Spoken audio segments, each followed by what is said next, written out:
سامعین، انسان کو اللہ تبارک و تعالیٰ نے بڑی عظمتیں عطا فرمائی ہیں اور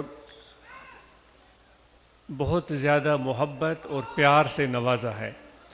قرآن مجید کو آپ اور ہم سب پڑھیں اور جب تلاوت کریں تو دل سے کریں اور اس کی معانی اور مفاہیم کو خود سمجھنے کی کوشش کریں، تاکہ جو ارشاد ہے اللہ تبارک و تعالیٰ کا، اس کے اندر جو چھپے ہوئے معانی ہیں، مطالب ہیں، اور جو محبت اور پیار ہے اپنے بندوں کے ساتھ، انسانوں کے ساتھ، اس کا احساس بھرپور طریقے سے آپ اپنے دل کے ساتھ کر سکیں۔ تھوڑی مشقت طلب کام ہے، عربی زبان ہے، اس کو سمجھنے کے لیے تھوڑی تو محنت کرنی پڑے گی۔ جس طرح کہ کوئی خط کسی محبت کرنے والے کا موصول ہوتا ہے، تو آپ کیا سمجھتے ہیں کہ وہ خط ہم خود پڑھے لکھے ہوں، سمجھدار ہوں اور بڑے پیار سے کسی اچھی جگہ پر تنہائی میں بیٹھ کر اس خط کو خود پڑھیں؟ ایک یہ چیز ہو گئی۔ دوسری چیز یہ ہوئی کہ ہم اتنے سمجھدار نہیں، اتنے پڑھے لکھے نہیں، تو مجبوراً ہم کسی اور کو دیں اور وہ ترجمان بن کر وہ خط پڑھ کر ہمیں سنائے۔ آپ لوگ ان دونوں کیفیتوں کو اپنے دل اور دماغ میں بیک وقت لائیں اور پھر اس کے اثرات کو خود محسوس کریں۔ تو اللہ تبارک و تعالی نے جو انعام اور اکرام اور احسانات کیے ہیں وہ اپنے قرآن مجید میں ہر جگہ اس نے بیان فرمائے۔ مختصر سا ٹائم، ایک جو خاص چیز اللہ تعالیٰ نے بیان فرمائی ہے کہ دیکھو میرے پیارے بندو، اے انسانو، آپ کا کیا خیال ہے؟ ہم سے پوچھ رہا ہے حضور علیہ الصلاۃ والسلام کی زبانی اللہ تعالیٰ ہم سے پوچھ رہا ہے آپ کا کیا خیال ہے کہ جو علم رکھتے ہیں اور جو علم نہیں رکھتے۔ علم، آپ کو پتہ ہے کہ علم پہچان کا نام ہے، علم جو انسان کے دل و دماغ کو روشن کرتا ہے، علم جو انسان کو کائنات کے راز جاننے کی لیے رہنمائی فراہم کرتا ہے، اندھیروں کو دور کر کے انکشافات سامنے لے آتا ہے۔ وہ اللہ تعالیٰ فرماتا ہے کہ اے لوگو تم بتاؤ، وہ ہم سے سوال کر رہا ہے کہ جو علم رکھتے ہیں اور جو علم نہیں رکھتے، کیا دونوں برابر ہو سکتے ہیں؟ ابھی ہم اس کیفیت کا ذکر کر رہے تھے کہ خط ملا ہے محبوب کا، پیارے دوست کا، ہم خود پڑھ رہے ہیں، اور دوسرا یہ کہ ہمیں اتنی سمجھدار، اتنے نہیں، علم نہیں، کسی اور سے پڑھوا رہے ہیں۔ تو ہم سے پوچھ رہا ہے کہ جو علم رکھنے والا ہے اور جو علم نہیں رکھتا وہ کیا برابر ہو سکتے ہیں؟ اس کے پیچھے اللہ تبارک و تعالیٰ کی طرف سے یہ اعلان موجود ہے کہ وہ برابر نہیں ہو سکتے۔ علم رکھنے والا وہ اپنے آپ کو بھی سمجھ سکتا ہے، اپنی خامیوں کو بھی جان سکتا ہے، اپنی خوبیوں کو بھی پرکھ سکتا ہے، اور پھر اس دنیا میں جو تخلیقات ہیں اللہ تبارک و تعالیٰ کی، ان کے راز کو بھی جان سکتا ہے، ان کے بندوں کو بھی وہ خوش کر سکتا ہے، ان کے دلوں میں بھی سکون پیدا کر سکتا ہے، ان کی موجودگی سے ان کی مخلوق کو فائدہ ہو سکتا ہے، نفع مل سکتا ہے۔ تو اللہ تعالیٰ نے بے شمار چیزیں انعام اور ودیعت فرمائی ہیں، تقسیم کی ہیں، تو ان میں سے ایک علم بھی ہے۔ آپ لوگ یہاں بیٹھے ہیں نا، کوئی بھی کسی نہ کسی فن اور ہنر اور ہوشیاری یا کسی چیز کا ضرور علم بردار ہوگا، حامل ہوگا۔ کسی کے پاس پیسے ہوں گے، کسی کے پاس ہنر ہوگا، کسی کے پاس ذہانت ہوگی، کسی کے پاس طاقت ہوگی، یعنی کوئی بھی شخص خالی نہیں ہے۔ سب لوگوں کو اللہ تعالیٰ نے ہر کسیرا بہر کارے ساختند، ہر انسان کو کسی نہ کسی مقصد کے لیے اللہ تعالیٰ نے پیدا کیا ہے. تو تقسیم وہ ہنر اور فن اور صلاحیتیں تو مل گئیں، لیکن ایک جامع چیز ہے جو سب سے اعلیٰ اور عرفہ ہے، اور اس کی وراثت کو اللہ تعالیٰ نے یوں چھوڑ دیا ہے کہ کوئی ہے میدان، کوئی بہادر، کوئی پہلوان لہے میں اترے میدان میں اور اس چیز کو حاصل کرے. اس کے لیے دیکھیں، اس کے لیے کوئی طریقہ کار بھی الگ رکھ دیے. وہ چیز علم ہے. وہ علم محنت کے بغیر نہیں ملتا.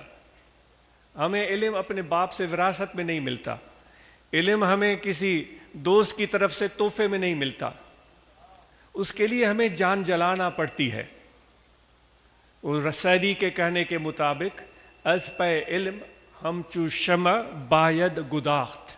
سعدی کہتا ہے کہ علم پہ کی پیچھے ایک شمع جو موم بتی ہے، جب جلتی ہے تو وہ پگھلتی جاتی ہے، اس کا وجود کم ہوتا چلا جاتا ہے. وہ سعدی کہتا ہے کہ علم کے پیچھے اپنے آپ کو اس طرح پگھلاؤ، تو جب علم آپ کو مل جائے گا تو پھر آپ خدا کے دوست بن جائیں گے. یہاں بھی ہم اسی علم کی تلاش میں آئے ہیں. حضرت علی شیر خدا رضی اللہ تعالیٰ نے فرماتے ہیں کہ میں خدا کی تقسیم پر راضی ہوں.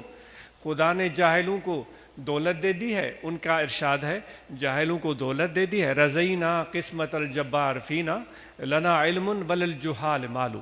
ہمیں علم دے دیا ہے اور جاہلوں کو پیسے دے دیے. وہ حالانکہ ہم میں سے اکثر لوگ، ہم سب پیسوں کے پیچھے زیادہ بھاگتے ہیں اور ان کی ہمیں زیادہ جستجو ہوتی ہے. اس کو پا کر خوش ہوتے ہیں. اگر 10,000 بھی مل جائیں تو میں بہت خوش ہو جاؤں گا کہ بھائی 10,000. لیکن حضرت شیر خدا فرماتے ہیں کہ میں اللہ کی تقسیم پر راضی ہوں کہ مجھے مال نہیں ملا لیکن علم ملا ہے. پھر کیوں؟ فَإِنَّ الْمَالَ يَفْنِي عَنْ قَرِيبُ. جو مال اور دولت اور پیسے ہیں ایک دن فنا ہو جائیں گے. دیکھ رہے ہیں ایک سیٹ ہے، آج سیٹ ہے، کل وہ بیچارہ جیب خالی، وہ بیچارہ در در پر وہ قرضے مانگتا پھرتا ہے. وہ کہتے ہیں یہ مال اور ملکیت ان کے ارشاد کے مطابق فانی ہو جائے گا، لیکن جو علم مجھے ملا ہے وہ کوئی مجھ سے چھین نہیں سکتا. مجھ سے دولت چھین سکتا ہے، میرا گھر چھین سکتا ہے، ہر جو بھی دنیاوی چیز وہ مجھ سے چھین سکتا ہے، لیکن علم تو میرے دل میں بستا ہے، علم تو میرے دماغ میں بستا ہے. وہ مجھ سے کوئی نہیں چھین سکتا، وہ تو ہمیشہ میرے ساتھ رہے گا. تو دوستو، آج کے دن آئیے ہم یہ عزم کریں. علم تو یہ طریقت میں بھی ہے. وہ صحبت میں ہم بیٹھ کر وہ علم سیکھتے ہیں، اور علم پانے والا جو ہے اس کے اندر تبدیلی رونما ہوتی ہے. اس کے نشست و برخاست میں فرق آ جاتا ہے، اس میں بردباری آ جاتی ہے، اس میں برداشت آ جاتی ہے، اس میں تواضع آ جاتا ہے، انکساری آ جاتی ہے. جس علم کے پیچھے یہ چیزیں پیدا نہ ہوں تو وہ علم نہیں ہے، وہ جہل ہے. وہ کوئی کتنا بھی سمجھے کہ میں بڑا علامہ ہوں اور بہت بڑے مقام پر فائز ہوں، اس میں انکسار نہیں، تواضع نہیں، شفقت اور رحم دلی نہیں، عفو اور درگزر نہیں، لوگوں کے ساتھ محبت اور پیار کا برتاؤ نہیں. وہ کتنا بھی علم حاصل کر لے وہ جاہل ہے. جو ہم نے سیکھا ہے، ہو سکتا ہے عاجز غلط ہو، آپ اختلاف کر سکتے ہیں، لیکن وہ جاہل ہے. علم جس کے پاس ہوگا اس کی پہلی علامت یہ ہے کہ اس کے اندر انکسار ہوگا، تواضع. جس طرح ایک شاخ ہوتی ہے، سعدی کہتا ہے اس میں کوئی پھل نہیں لگتا تو وہ یوں کھڑی رہتی ہے. اسی درخت کی شاخ میں جب پھل لگنا شروع ہو جاتا ہے تو وہ جھکنا شروع ہو جاتی ہے، اور جتنا پھل بڑھتا جائے گا وہ جھکتی. آپ نے درختوں کو دیکھا ہوگا، وہ اتنے زیادہ ان میں پھل لگتے ہیں کہ ان کی شاخیں زمین پر آ جاتی ہیں، وہ بیٹھ جاتے ہیں درخت. وہ جب پھل ان سے توڑ لیے جاتے ہیں پھر وہ شاخیں اونچی ہو جاتی ہیں. تو ایسے کیسے ہو سکتا ہے کہ علم بھی ہو اس کے پاس اور اس میں انکسار نہ ہو؟ یہ تو عجیب معاملہ ہے. تو اس لیے دوستو، علم سے ہمیں پیار کرنا ہے، اپنے اولاد کو علم سے بہرمند کرنا ہے، اور اپنے بیٹوں کے ساتھ بیٹیوں کو تعلیم دینی ہے. آج کی اس محفل کو دوستوں نے میری والدہ محترمہ کی طرف منسوب کیا ہے. میں آپ سب احباب کا مشکور ہوں کہ آپ اس موقع پر تشریف لائے اور ان کے لیے آپ نے ختم شریف پڑھا۔ تو عاجز چاہے گا کہ آپ آج کے دن جب واپس جائیں بیٹوں کو تو پیار دیں، لیکن میری والدہ کی نسبت سے اپنے بیٹیوں کو زیادہ پیار دے دیجیے گا، کیونکہ آج کا دن کچھ ایسا ہے، اور ان کو زیادہ پیار دے دیجیے گا، اور جو آپ تعلیم اور تربیت بیٹوں کو دینا چاہ رہے ہیں وہی بیٹیوں کو بھی دیتے چلے جائیں، اور ان کو بھی کسی بھی مشکل سے مشکل صورتحال میں، تکلیف دہ صورتحال میں، بہت بڑے چیلنجز سامنے آئیں گے، رکاوٹیں آئیں گی، آ سکتی ہیں، لیکن قدم پیچھے نہیں ہٹانا ہے کہ میں اب پڑھا رہا تھا اب میں نہیں پڑھاتا،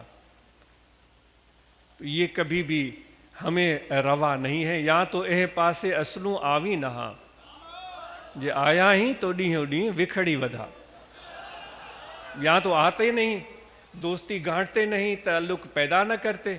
اب تعلق پیدا کیا ہے تو اپنی اولاد کو تعلیم دلوانی ہے، بیٹے اور بیٹیوں کو کیسی بھی نامساعد ترین حالات آ جائیں پیچھے نہیں ہٹنا ہے۔ یہی ایک بہت بڑا تحفہ ہے جو ہم اپنی اولاد کو دے کر جائیں گے۔ اور دیکھو ہم سب اللہ تعالیٰ کے بندے ہیں، اللہ تبارک و تعالیٰ نے ہم سب کو مٹی سے تخلیق فرمایا ہے، جس طرح کہ وہ قرآن مجید میں ارشاد فرماتا ہے۔